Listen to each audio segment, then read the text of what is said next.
Hello friends, मेरा नाम है मनीष प्रजापति और इस वीडियो में हम लोग डिस्कस करेंगे एक रैशनल नंबर जो पी बाई क्यू के फॉर्म में है। तो वो टर्मिनेटिंग डेसिमल होगा या नॉन टर्मिनेटिंग रिपीटिंग डेसिमल होगा। ये दो तरीके से होगा। आइए हम लोग बारी बारी से देखते हैं।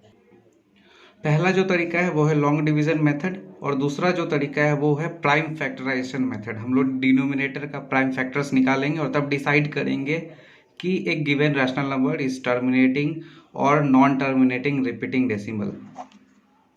आइए हम लोग कुछ कुछ एग्जांपल्स देखते हैं। पहला एग्जांपल है, जैसे मैंने लिखा यहाँ 1/2। और 1/2 को हम कैसे पता करेंगे ये टर्मिनेटिंग होगा या नहीं। तो पहला जो तरीका है वो लॉन्ग डिवीजन मेथड, वो देखते हैं।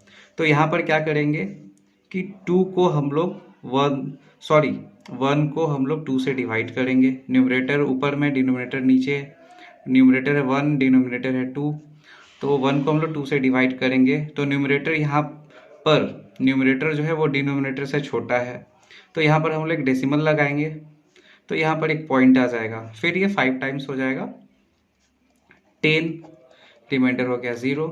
तो 1/2 को हम लोग एक्सप्रेस किए 0.5। तो इससे ये पता चलता है कि 0.5 जो है वो एक टर्मिनेटिंग डेसिमल है। हम लोग देख रहे हैं तो 1/2 इज अ टर्मिनेटिंग डेसिमल। तो ये हो गया टर्मिनेटिंग। फिर एक दूसरा एग्जांपल लेते हैं, जैसे 1/5 हो गया। तो यहाँ पर 1 को हम लोग 5 से डिवाइड करेंगे तो अगेन यहाँ पर जो है न्यूमरेटर छोटा है, डिनोमिनेटर बड़ा है, तो हम लोग एक डेसिमल पुट करेंगे तो यहाँ पर एक 0 आएगा। 10 हो जाएगा ये, तो 5 टाइम्स 2 10 आ जाएगा। तो फिर रिमाइंडर बचा 0। तो यहाँ पर 1/5 को हम लोग 0.2 लिखेंगे। तो यहाँ पर 0.2 एक टर्मिनेटिंग डेसिमल है। तो ये कंक्लूजन निकला कि 1/5 इज अ टर्मिनेटिंग डेसिमल। तीसरा एग्जांपल लेते हैं, जैसे 1/3। तो यहाँ 1 को हम लोग 3 से डिवाइड कर रहे हैं तो एक पॉइंट लगाएंगे तो एक 0 आ जाएगा। तो 3 3 जा 9 आ गया, एक रिमाइंडर बचा 1। फिर एक 0 लगा दिए यहाँ पे, तो अगेन 3 3 जा 9, यहाँ पर बचा 1। फिर एक 0 लगा दिए, फिर अगेन 3 3 जा 9, यहाँ पर बचा 1। तो हम ये देख रहे हैं कि ये डिवीजन एंड नहीं होगा, ये चलता ही जाएगा। तो 1/3 को हम लोग ऐसे लिखेंगे 0.333, ये चलता ही जाएगा।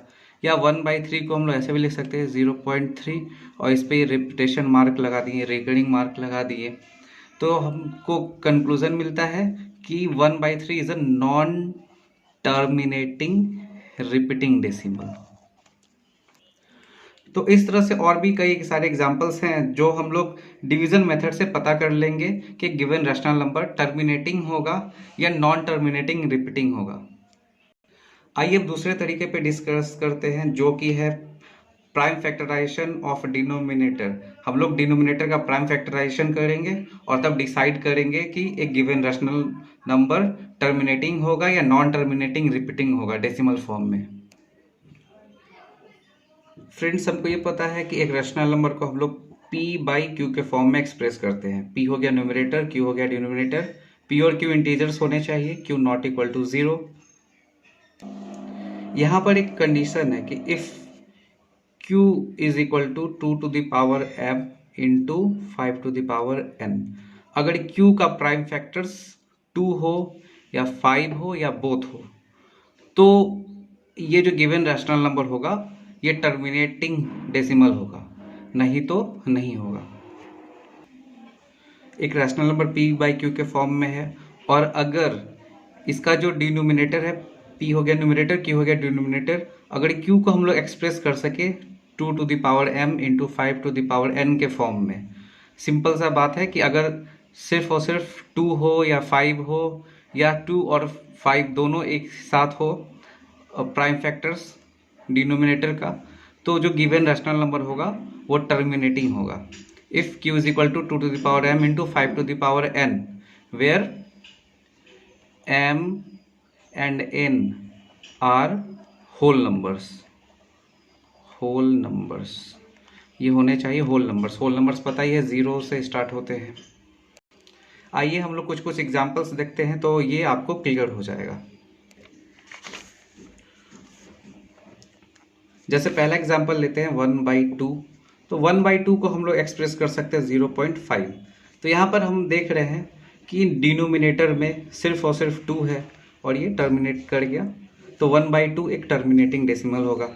फिर जैसे हम लोग लेते हैं 1/4, तो 1/4 को लिख सकते हैं 1/2 इंटू 2। 4 का अगर प्राइम फैक्टराइजेशन करेंगे तो ये 2 इंटू 2 आ जाएगा, तो इसको हम लोग लिखेंगे 1/2 का स्क्वायर।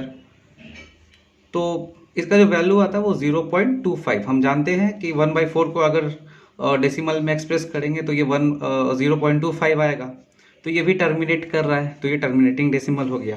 फिर तीसरा एग्जांपल लेते हैं, जैसे 1/5। तो ये होगा, अगर एक डेसिमल में एक्सप्रेस करेंगे तो ये होगा 0.2। तो यहाँ पर सिर्फ और सिर्फ 5 है डिनोमिनेटर में, तो ये डेसिमल क्या होगा, टर्मिनेट करेगा, 0.2 टर्मिनेट कर रहा है। अब जैसे एक और अगला एग्जांपल लेते हैं, 1/25 है, इसको लिखेंगे 1/5 इंटू 5, या ये भी लिख सकते हैं 1/5 का स्क्वायर। तो इसको हम लोग जब डेसिमल में एक्सप्रेस करेंगे तो ये आएगा 0.04, तो ये भी टर्मिनेट कर रहा है। चलिए अब अगला एग्जांपल देते हैं, जैसे लिखा हुआ है 3/100, तो इसको हम लोग लिख सकते हैं 3/4 इंटू 25, और इसको सिंप्लीफाई करें तो 4 को लिखेंगे 2 इंटू 2 और 25 को लिखेंगे 5 इंटू 5, तो फिर क्या लिख सकते हैं, और 3/2 का स्क्वायर इंटू 5 का स्क्वायर। तो यहाँ पर प्राइम फैक्टर्स 2 और 5 दोनों हैं, इनके अलावा और कोई भी दूसरा डिजिट नहीं है। मैंने क्या कहा था, या तो 2 होने चाहिए या 5 होने चाहिए, या 2 और 5 दोनों होने चाहिए। तो इसको हम लोग लिखेंगे 0.03, तो ये भी हो जाएगा टर्मिनेटिंग डेसिमल। 3/100, तो 100 को हम लोग अगर प्राइम फैक्टराइज करेंगे तो आ जाएगा 2 इंटू 2 इंटू 5 इंटू 5, तो इसको लिख सकते हैं 3/2 स्क्वायर इंटू 5 स्क्वायर। तो इसको फिर डेसिमल में 3/100 को एक्सप्रेस करेंगे तो आ जाएगा 0.03, और ये भी टर्मिनेटिंग है। अगला एग्जाम्पल जैसे हम लोग लेते हैं 5/8, तो इसको लिखेंगे 5/2 इंटू 2 इंटू 2, और इसको फिर लिख सकते हैं 5/2 का क्यूब। तो यहाँ पर क्या है, सिर्फ और सिर्फ डिनोमिनेटर में सिर्फ और सिर्फ 2 है प्राइम फैक्टर्स, तो ये डेसिमल हो जाएगा टर्मिनेटिंग। अब जैसे फ्रेंड्स एक अलग एग्जांपल है 1/15, तो अगर 15 का प्राइम फैक्टराइजेशन करते हैं तो ये आ जाएगा 1/15 का प्राइम फैक्टराइजेशन हो जाएगा 3 इंटू 5। तो यहाँ पर डिनोमिनेटर में 3 है और 5 दोनों है, तो ये नॉन टर्मिनेटिंग हो जाएगा, नॉन टर्मिनेटिंग रिपीटिंग डेसिमल आ जाएगा। अगला एग्जांपल देखते हैं, जैसे 7/24 है, तो इसको लिखेंगे 7 और 24 का जो प्राइम फैक्टराइजेशन हो जाएगा वो 2 into 2 into 2 into 3, 2 into 2 into 2 8 into 3 24। तो यहाँ पर 2 तो है, लेकिन साथ ही साथ डिनोमिनेटर के एक प्राइम फैक्टर 3 भी आ गया, तो ये जो होगा नॉन टर्मिनेटिंग रिपीटिंग डेसिमल आ जाएगा।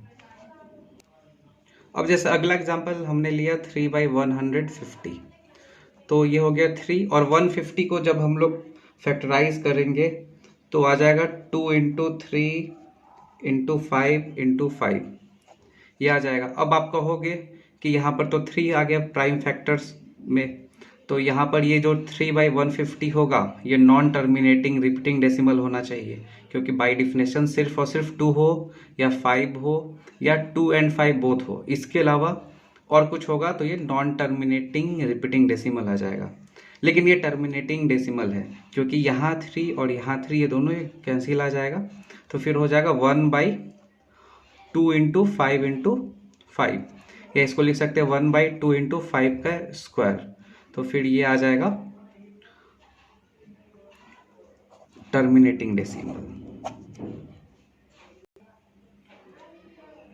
आई होप आपको ये समझ में आ गया होगा। अगर नहीं समझ में आए तो एक दो बार फिर से वीडियो को रिवाइंड करके देखिए, और जो भी प्रॉब्लम हो आप कमेंट सेक्शन में पूछ सकते हैं, मैं उसका रिप्लाई करूंगा। मिलते हैं फिर अगले वीडियो में। Thanks for watching. Have a good day.